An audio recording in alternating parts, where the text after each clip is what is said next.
Well, good morning, good afternoon, good evening, wherever you are. My name is Joe Curiali, and it's my pleasure today to introduce our speaker for this quarterly, the second quarterly TSOP EAOG presentation. Paul Hackley is a research geologist within the United States Geological Survey in Reston, Virginia, and has been with the GS for over 25 years now.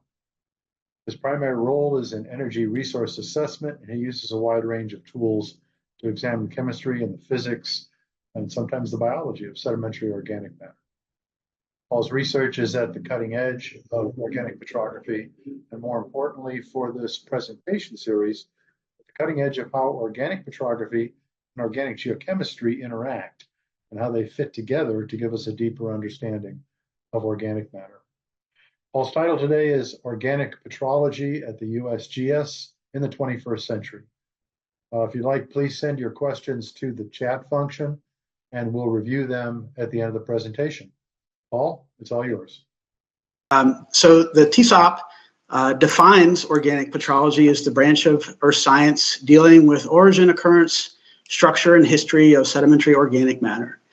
And I think that's a great definition. I like to think of it as simply looking down the microscope at organic matter in rocks and trying to understand what it is and what it does. And there's a whole book about it if you're unfamiliar with it from the organic geochemistry side of the house.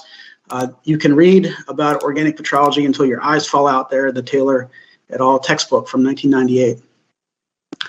So why does the USGS even care about organic petrology? So the mission at USGS is, well, part of our mission, at least in the Energy Resources Program, is understand our fossil fuel endowment. And the USGS has cared about coal from the Organic Act, which formed USGS back in the 1879.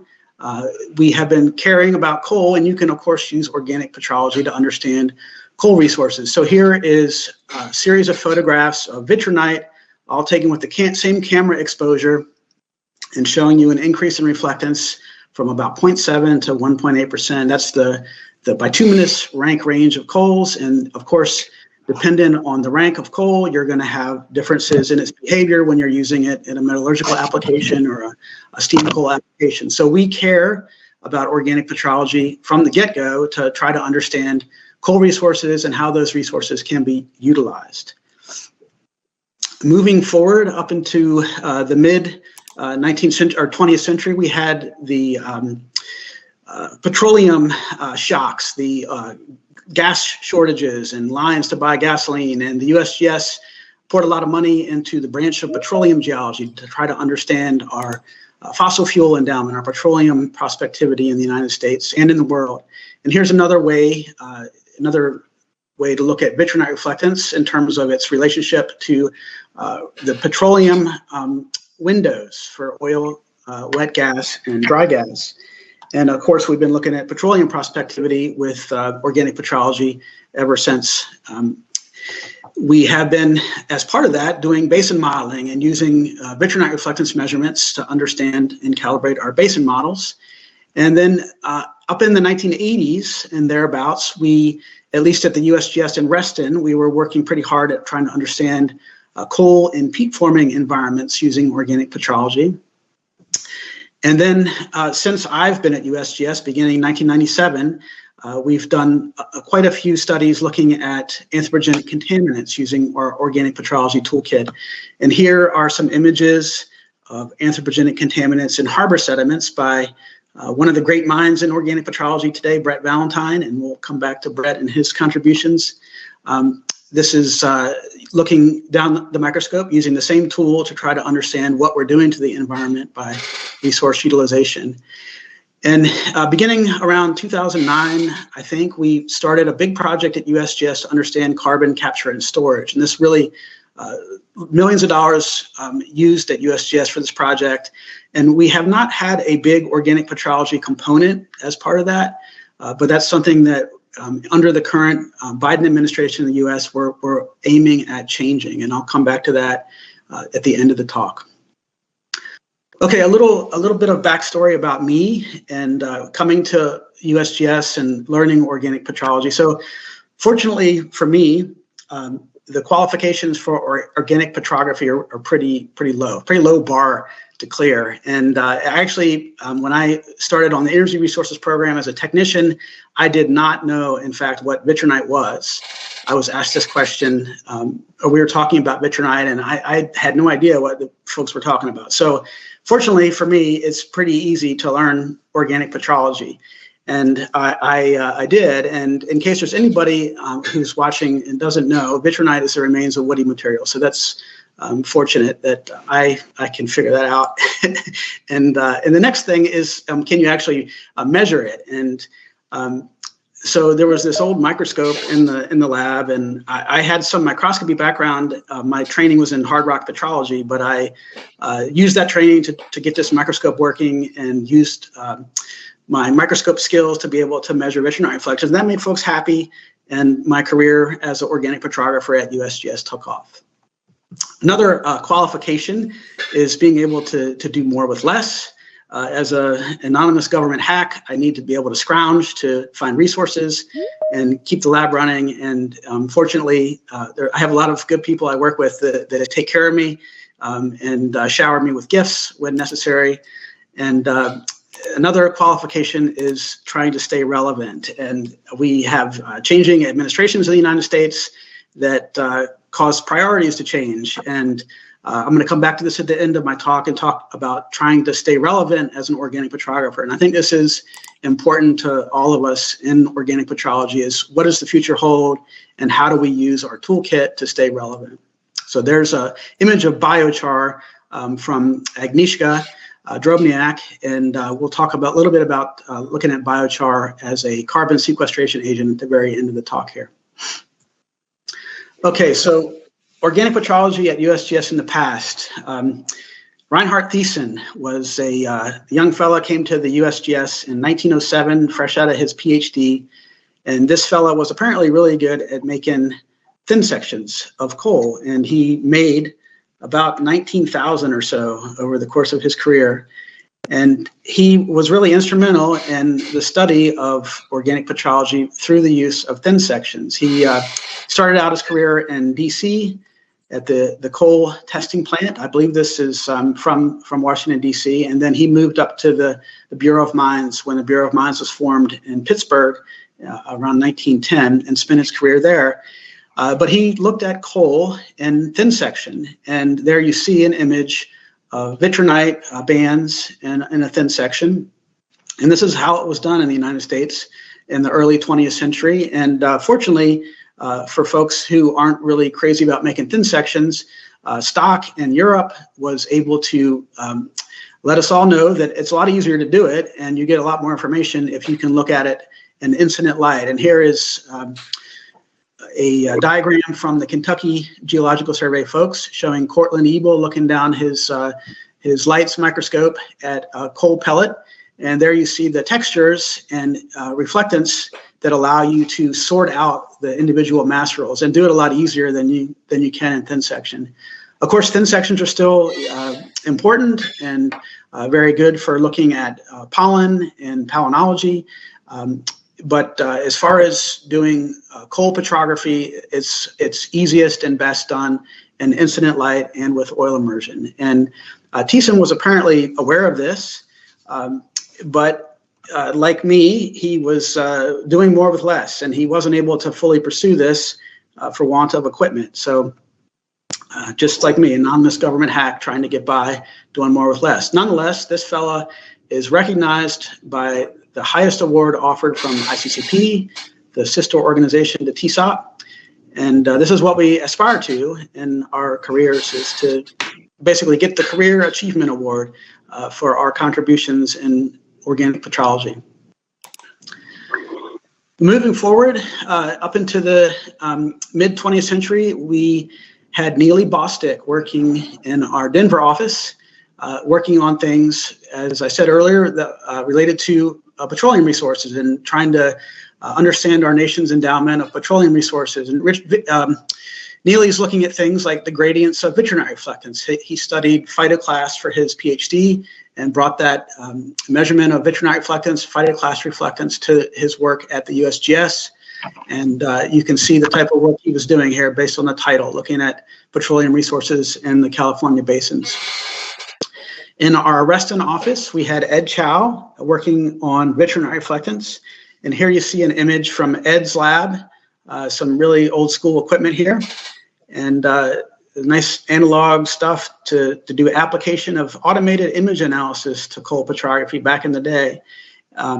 As it turns out, this lights instrument here went to my predecessor, Ron Stanton, and I inherited it in about 2002. There you see an image from my lab, which was formerly Ron's lab.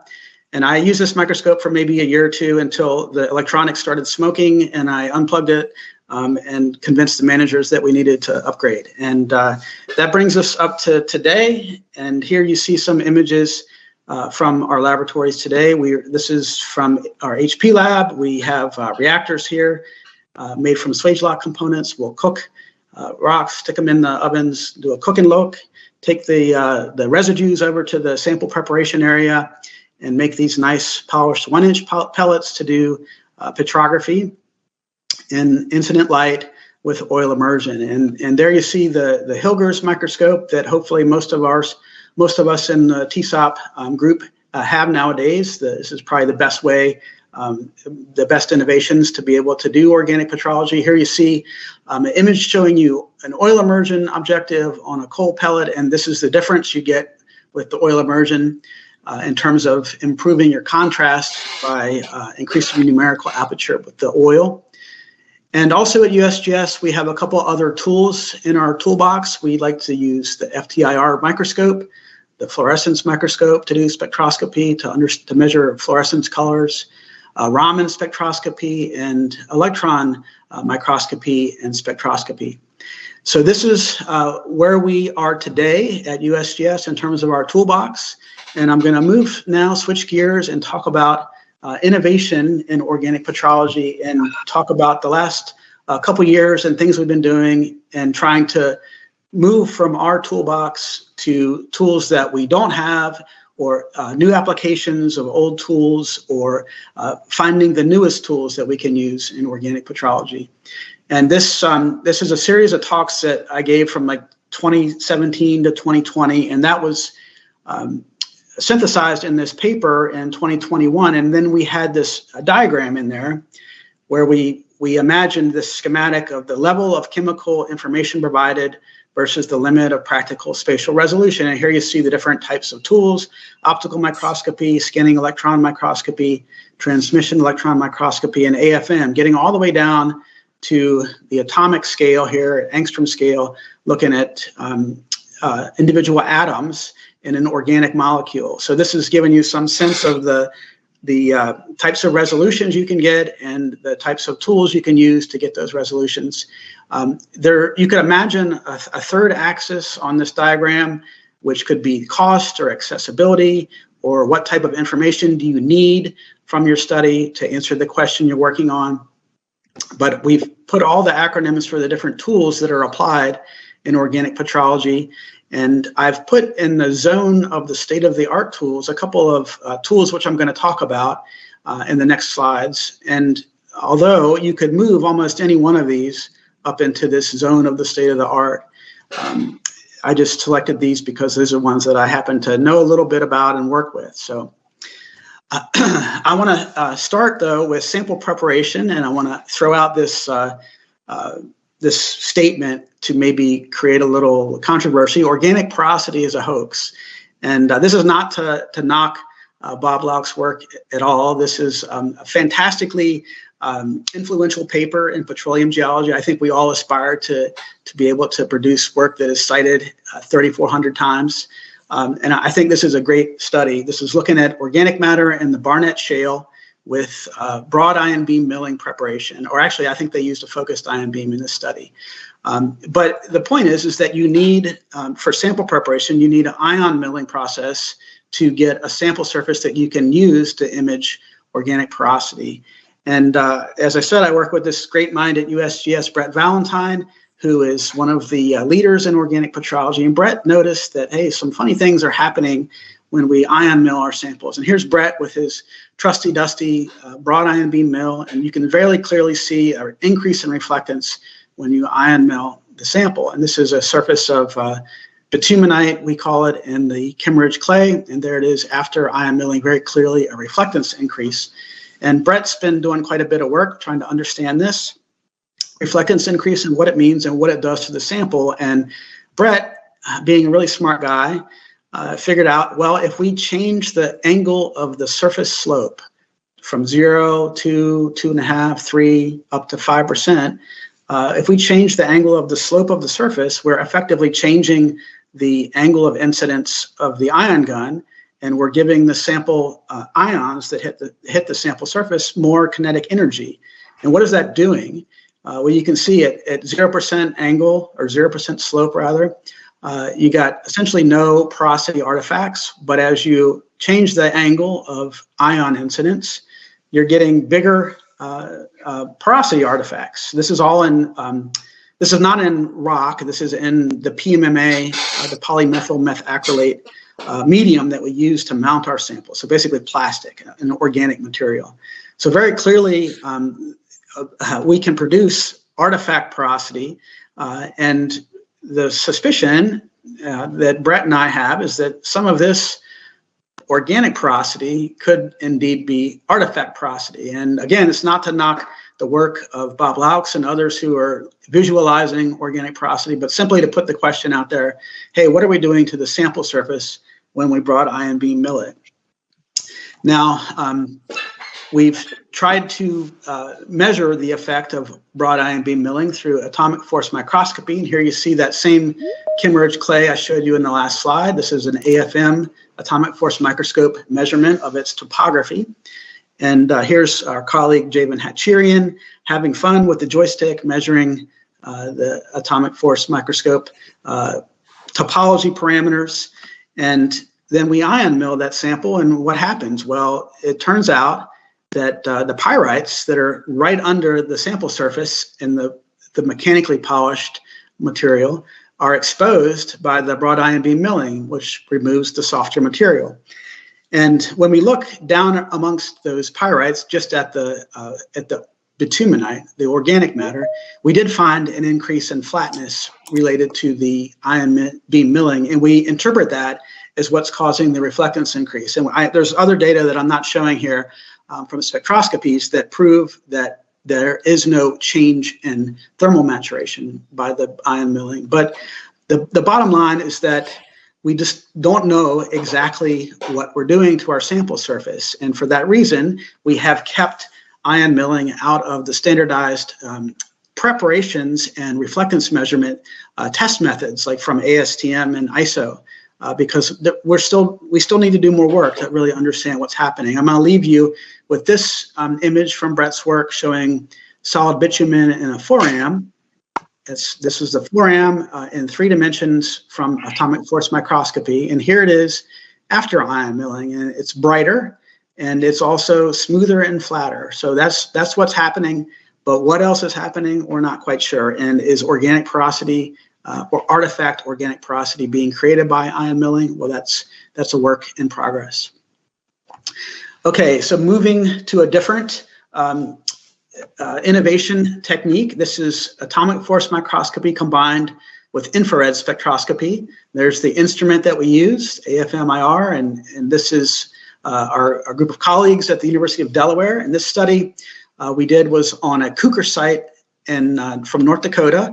And what we were looking at in the study was petroleum fractionation at the microscale on this transect.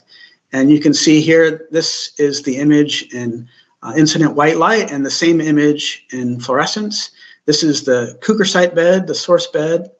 And what we wanted to examine was how does the composition of organic matter change on this transect as you move from the source out into the adjacent reservoir. And we looked at that with AFM-IR and a couple other tools, including the Raman. So the Raman microscope, we can make this proxy called Raman band separation from Raman measurements. And looking along that transect from 0 to 180 microns, from here 0 to out to 180 microns, you can see there's a clear increase in the Raman band separation proxy, and that's that's a way to measure aromaticity. And you can also see for reflectance, for the reflectance measurements, there's very clear, actually you can see that with your eye as you go from here to here, there's an increase in reflectance of the organics. And using the AFM-IR tool, we could measure on that same transect the amount of the carbonyl function that's present. This is a polar function in organic molecules. And because of its polarity, it likes to zorb onto the mineral matrix. And we see a decrease as you move along that transect. And we interpreted that as absorption of the polar carbonyl function onto the mineral matrix as petroleum is being generated and expelled out as it moves into the adjacent reservoir. This is work that is, it's not unique or original in its thinking in terms of petroleum fractionation, because this is well understood from field scale studies, but this was the, to my knowledge, the first demonstration of this at a microscale in a source bed undergoing primary expulsion.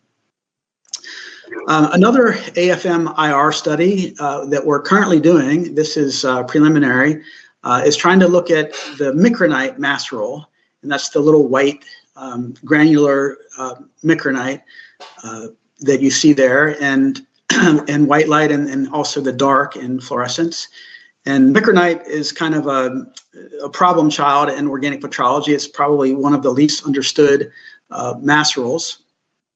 And we are trying to understand whether it's organic or inorganic. And we took this same field that you're looking at, that little white box is here in the AFM-IR. So you see in the topology here, you're seeing the dolomites on either side of this schlieren of bitumenite, which contains micronite. And we're looking at the carbon-oxygen stretch in the carbonate, and you can see very clearly the dolomites are lighting up, and it looks like there's also some carbonate here in the matrix, in this bitumenite matrix that's between the two dolomites.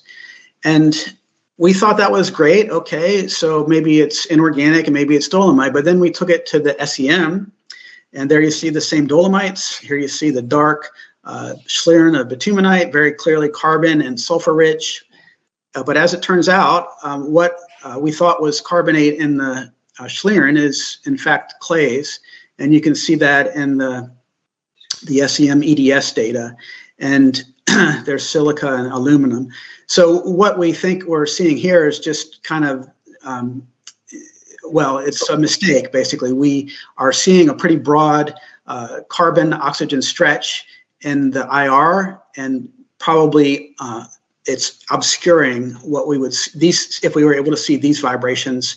But this is the best we can do with the current state of the art and AFM-IR analysis, and it would take two tools in this case to be able to make sure that we're making the correct identification on the mineralogies here. TEM data is pending in this study, and we're also looking at other rocks. This is one particular source rock that we chose, but we have several other candidates that we're going to be looking at as well. So stay tuned. This work will be forthcoming before too long. Cathodoluminescence, CL. So we talked briefly about Bob Lauk's work and the importance of using the SEM to understand organic porosity. But the unfortunate thing with the SEM is that we don't know what the organic matter is, right? It's just dark. And in order to figure it out, you need to go to a correlative tool. You need to look at the organic matter down the microscope. And of course, we can do this with correlative fields. Correlative light and electron microscopy is pretty common nowadays. But we thought, well, what if we can get some idea of what that organic matter is while we're using the SEM? And many SEMs have a CL detector. And as it turns out, the organic matter fluorescence seems to correlate pretty well with the CL emission. So just look at this.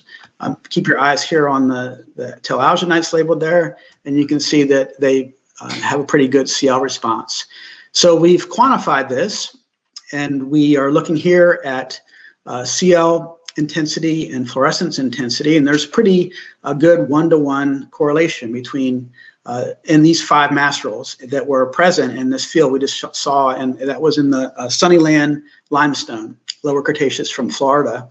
And we picked that field to do the study on because there's a lot of organic matter types in the same field. And here you see how they relate from CL emission to fluorescence emission. So CL intensity, fluorescence intensity, pretty close to 1-to-1. Another really cool thing about this, our CL detector has red, green, and blue channels.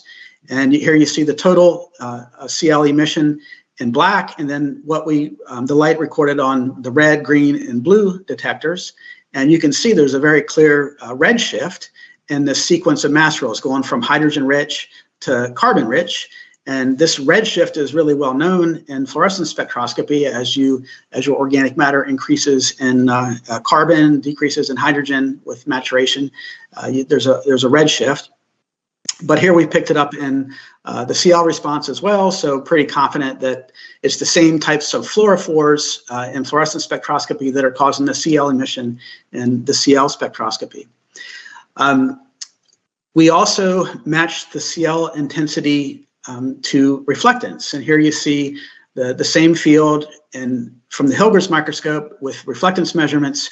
This is the really high CL emission from the telluride, and then decreasing through decreasing through amorphous organics, and then solid bitumens, and then the inertinite. So a nice relationship between CL emission intensity and reflectance. And last, we looked with the Raman tool as well. So here the telluride in the purple spectrum, moving down to the inertinite in the yellowish spectrum.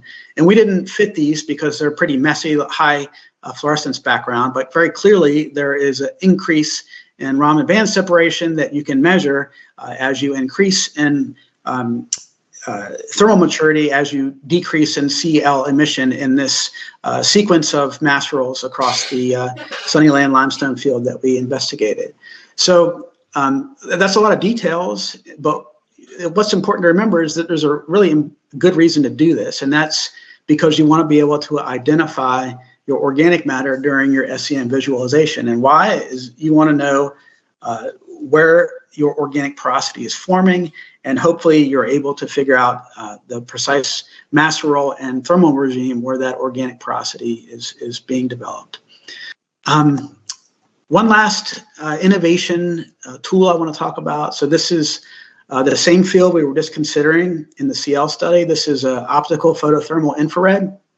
So this is kind of like AFM-IR, but instead of using an AFM to measure the sample response, you're using another laser. So the IR laser hits the sample, and then a second laser measures the sample's response, so measures absorption of the IR laser. This is the same field in SEM. Here's that same field, the CL, and then here is the optical photothermal infrared response at this particular wave number, which is corresponding to carbonyl stretch. So very clearly you can see there's hot spots where the telluride are, right? So here's the high CL emission intensity for the telluride, and that's a hot spot in the OPT-IR data.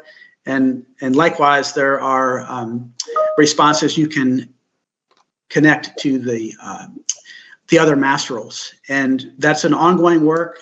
We're hopefully gonna get this out this year. So please stay tuned so we can get some results out for you guys. And this is important when it comes to understanding individual masteral compositions and how those can contribute to petroleum generation, and how those can contribute to paleo environment interpretation, et cetera.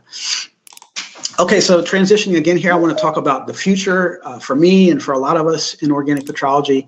Of course, we are all trying to understand how, as organic petrographers, we're going to deal with our low carbon energy transition in the future, and how do we use our organic petrology toolkit when understanding petroleum resources is no longer a high priority for funding. And this slide I pulled right from a presentation that I gave to managers at USGS, so that they would know how I'm trying to make this pivot in my project in the Biden administration, where there's a lot of focus on environmental aspects and a lot less focus on petroleum resources. So in my project at USGS, we have this quote unquote Task 4 Vitronite Reflectance Service. And this is kind of a vehicle for myself and the folks I work with in our group to be able to build new collaborations with, for instance, from cold calls from outside the USGS or across teams who are looking at environmental applications of organic petrology. And this has started to take off in the last year or so. I don't have any products to point to, but I can tell you about a couple of ongoing projects. We're working with the Department of Agriculture, looking at the pyrolysis of biomass as a green coke, essentially a renewable fuel that could be used as carbon material feedstock for coke, for steel making, and this is the idea. And we are here looking at the pyrolysis residue from, I don't know what, if it's bamboo or switchgrass or something, but this is working with the USDA scientists who want to know, what does this stuff look like down the microscope, and what do your organic petrology tools tell us about it? We're also working with an expert in biochar from USDA, and this is about mechanical stability of biochar in the environment. So this fellow is putting biochar out into field test sites, seeing how the elements are playing at destruction of it, and then sending us samples so that we can help characterize and tell him what's happening with his biochars. We're also working with Henrik Peterson at the Geological Survey of Denmark and Greenland. He sent us a bunch of biochars for evaluation by Raman spectroscopy to help to understand the stability of biochar in the environment as a carbon sequestration agent. And then we're also working with a couple of commercial vendors. The Andersons is a big agricultural company, and they are interested in biochar from the standpoint both for carbon sequestration, but also as a soil amendment, as fertilizer. And here's an example of one of the biochar samples they sent to us. And Javen Hatcherian and my group has recently started a collaboration with Pacific Biochar, looking at their commercial product and applying our organic petrology toolkit to tell them what's in it. Also, in the future, are looking more closely at anthropogenic impacts.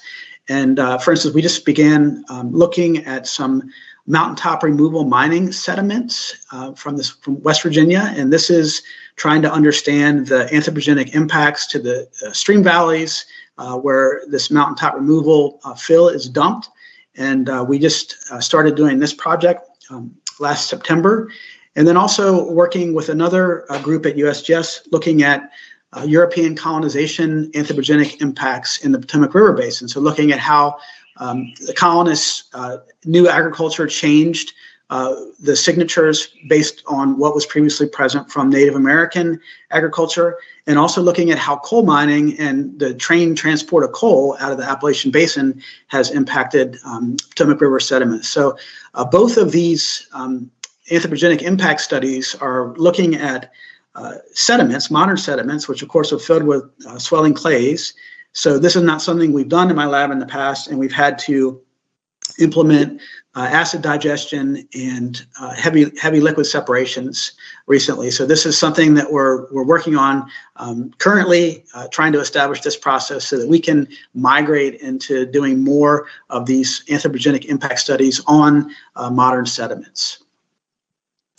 All right, so I'm going to wrap it up here, just to emphasize that if I can do this kind of work, if I can come without any experience and training in organic petrology, that anybody can do it. So if there's folks on the call who are beginning their careers, just to emphasize that this is not rocket science, and it's easy to adapt and to learn as you go. The USGS cares about organic petrology because of resource assessment historically, and now more and more about the consequences of resource utilization, looking at anthropogenic impacts and carbon storage. And back to carbon storage, here is an image of biochar from Maria Mastaller's group, very prolific now, and looking at these types of modern environmental studies using our organic petrology toolkit. And to emphasize that acronyms are important. There's a lot of cool tools we can use, and I hope that I can give this talk again in a few years, maybe talking about some new tool that will be invented for organic petrologists.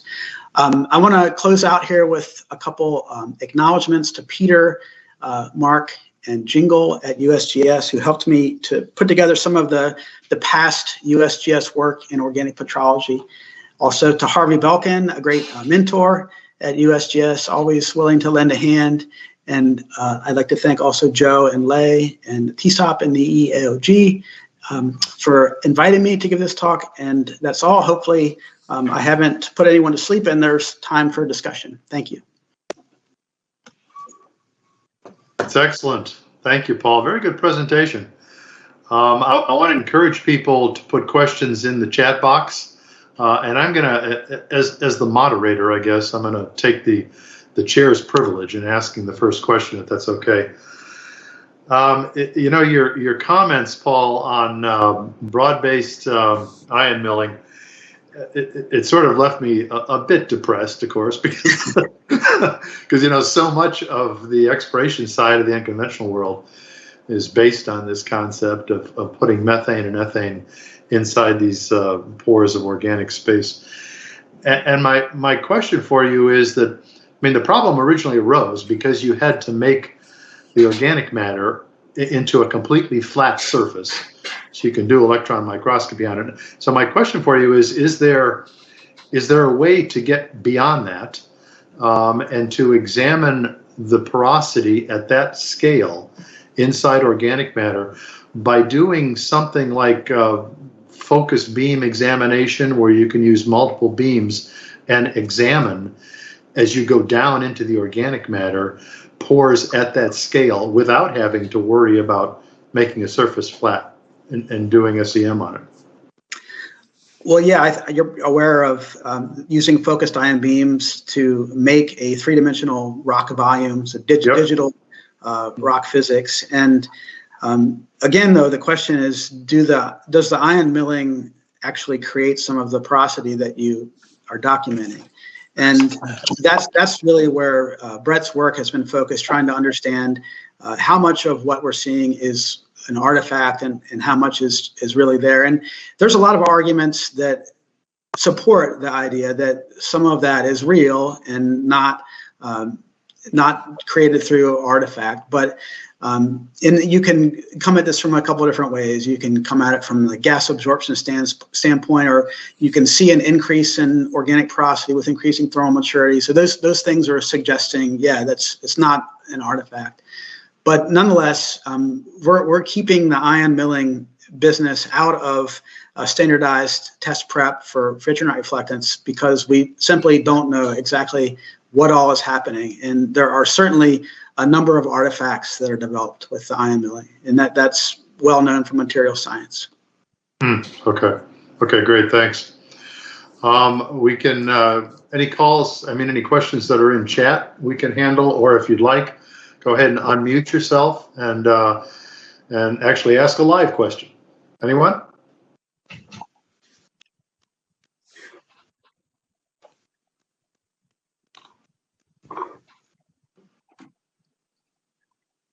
Any questions? Okay, I'm gonna go ahead again and take the moderator's privilege here and ask you another one. You know, early on in the presentation, you mentioned that you sort of had the impression that it was the USGS in the early days, and maybe even today, is sort of an outfit where you need equipment, but you're working with very little of it and that sort of thing. And yet in your presentation, you use some fairly high dollar equipment to come up with this. So the question I had for you is, what kind of collaborations are you involved in?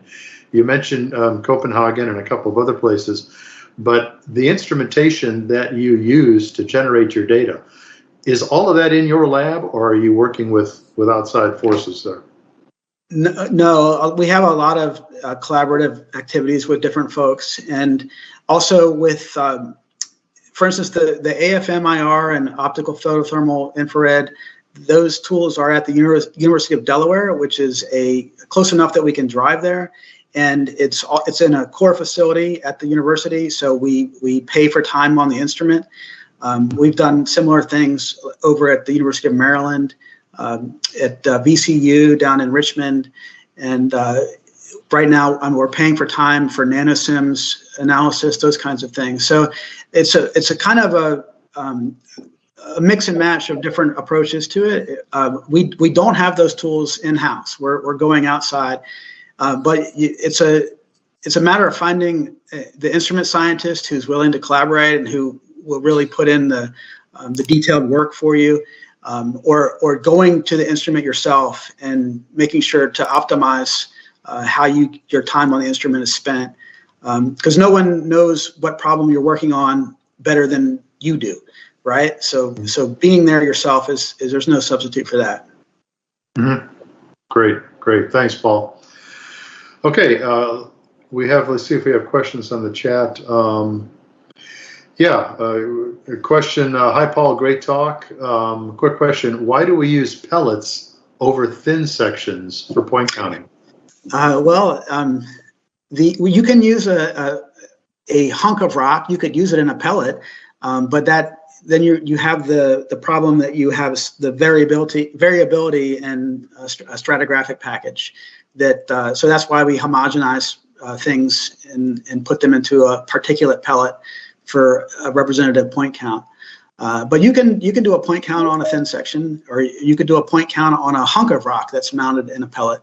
But you're introducing a bias to your data because you're not homogenizing your sample. You have variability in the stratigraphic accumulation that you're not incorporating, or you're biasing by incorporating more of it than you intend to. Okay, thank you. Any more questions? Yeah, hi, Joe. It's Wayne Knowles from Stratton. Hey, Wayne. Go ahead. Hi, Wayne. Hi, Paul. Nice presentation. Hi. Thank you. Yeah, I'm still kind of recovering from the statement. Micronite is inorganic. So yeah, that's kind of blowing me away, really. So are there going to be plans if you show beyond shadow of a doubt that it's inorganic, that is it going to be withdrawn from the ICCP classification? I don't want to get ahead of ourselves. There's some work out there actually showing that some of what was thought to be micronite is clay. I can't remember the authors of the study or when it came out, but there's already some work out there that suggests this. The trouble with micronite is it's so small, it's hard to measure, and it almost universally occurs with things that are organic and clearly organic, right? And I showed you in my talk here that the stuff we're measuring is clays that are in a schlieren of bitumenite. So I think it depends on the tool that you use, right? If you're trying to measure something that's really small, that's included in a host of organic stuff that's enveloping it, chances are you're gonna think, based on your analysis, that the micronite is organic because it's associated with the organics. So anyway, stay tuned. This is a work in progress, and I'm not intending to take it to the ICCP just yet. Rather you than me. Thank you for that.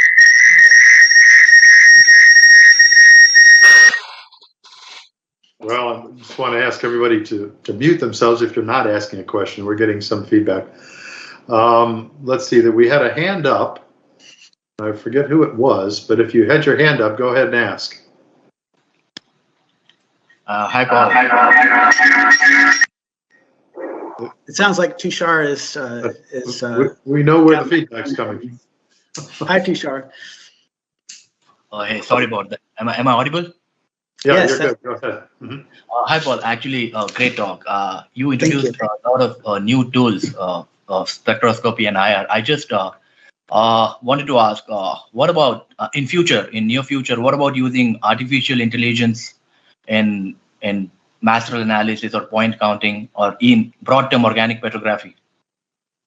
I think you're asking, how do I intend to use artificial intelligence? In general, not you, maybe somebody else. That would be you, Tushar. I'm a little beyond that. I don't have a good answer for you, but I can tell you with certainty that I don't intend to incorporate artificial intelligence into my work. All right. Thanks. You come visit and we'll do artificial intelligence with you. Very well. Sure. Thank you. No chat GPT for you, Paul, huh? We have a question that's come in on chat. This is from Federico Siderak. It says, Paul, great talk. My name is Federico Siderak. I'm studying my PhD at CONICET in Argentina, and it's about Triassic lake systems. I plan to analyze the reflectance of vitrinite to approach the maturity of the rock. I wonder what else could be useful when analyzing vitrinite. Well, you should do the basic characterization, get XRD data, get program temperature pyrolysis data. If you can get bulk rock geochemistry, the ICP, OES, or MS, having all of that basic characterization is, it will help you to interpret the organic petrology data with the other information in hand. So before I sit down to the microscope, usually I like to have program temperature pyrolysis data so that I can at least have some idea of what I'm going to be seeing when I look down the scope. So get as much data as you can afford to, and hopefully it all makes sense and integrates well. Excellent. Other questions? Go ahead and unmute if you have one, or put it in chat. Hey, Joe. This is Wahid. Hi, Wahid. Go ahead. Good morning. Anyway, good evening to the other side of the world. Paul, a very great synthesis of a history of organic petrology and then the current and future work you are planning to do and doing. I have a question from Bob Lux's paper from organic porosity to devolatilized devolatilized vacuoles we used to see in the coal petrology, right? So when you have these maturations going forward, on that progressions, we see devolatilized vacuoles, and around the rim of the devolatilized vacuoles, we see high reflectance. As you go from the rim to the inner part of the mass rolls, your reflectance goes down, and you also have differences in anisotropies, right? So we have seen the similar thing on Bob Lux's paper too. Of course, we are talking about a little bit higher maturity. So where that points to your ion milling versus natural maturation processes, are those similar? That the organic porosity you see in the organic matter or kerogen. Barnett Marcellus is the best example. So this organic porosity versus the devolatilized vacuoles you see in the vitrinite in the coal. Of course, we are talking about vitrinite versus the kerogen. So I wanted to have your comments since you have seen much, and on the industry side, we have seen so much. So I just wanted to see, are those similar thing or two different things? I think your question is, or comment is getting at the differences between a gas evacuation porosity that you might see from, say, a wildfire versus a gas evacuation porosity that you might see from petroleum generation and solid bitumen. And I think that back to the number one reason to try to understand what organic matter type you're looking at in the SEM is the difference. Because if you've got gas evacuation due to wildfire, you would expect to see that in some terrigenous organics.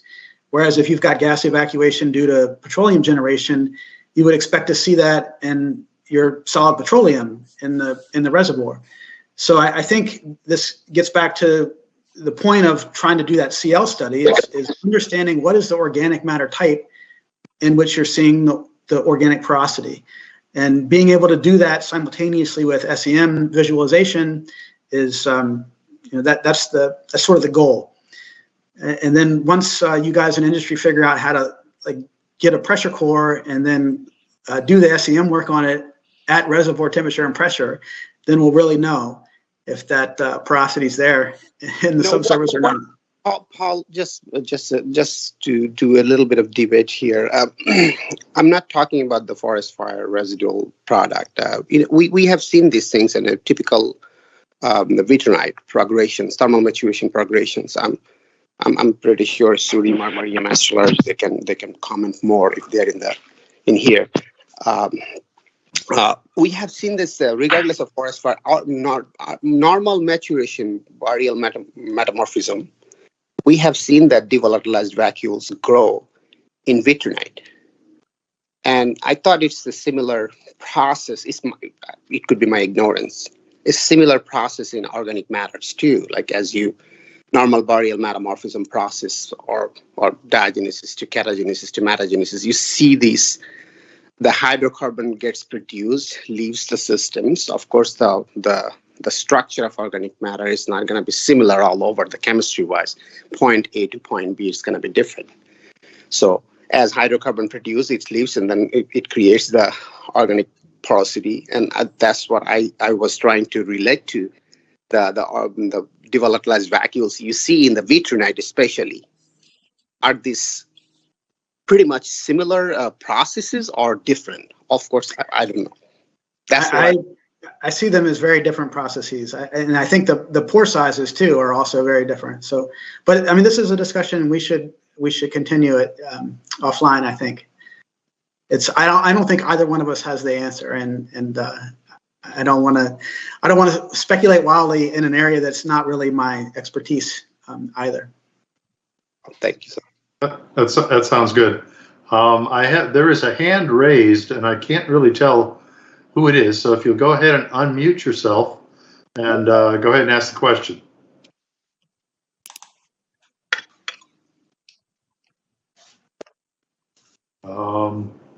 Or not, I guess. Okay. All right. Well, let's go ahead and wrap it up. We're exactly on time, so this is perfect. I just want to say thank you, Paul, for an excellent presentation. Thanks to all of our participants for joining in and those who asked questions. And that'll wrap it up for this particular joint presentation. Just want to announce that our next one is going to be in August, probably on August 22nd. And so we'll send out the notice for that to the same groups that we sent it out to last time, so you hear about that. And again, thanks very much to all. Thanks, Joe.